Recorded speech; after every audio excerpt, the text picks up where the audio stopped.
Hey folks, Travis from Northwoods Overland here, coming to you with a quick video today showing you how to replace an engine air filter on your Toyota 4runner. And also just serve as a reminder to do some regular housekeeping and maintenance, the simple things.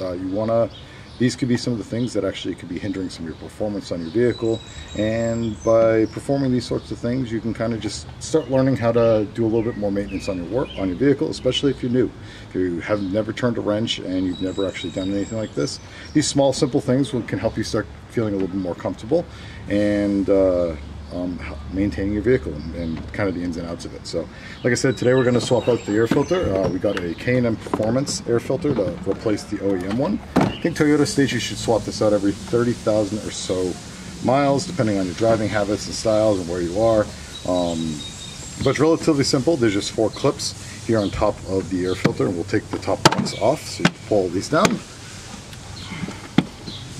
and then it's easy to lift this right up and pull the stock air filter out. As you see here, a little dirty, not too bad.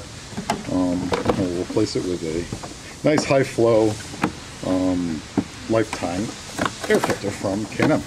Cool part about these is I believe you can actually clean these out and reuse them.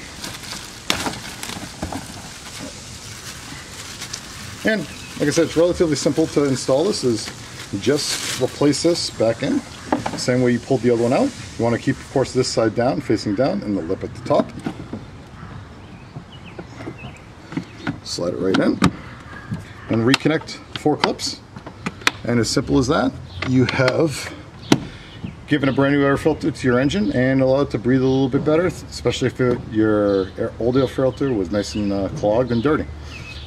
Hope this video was helpful, and if it was, please don't hesitate to like or subscribe and see more content that we put out.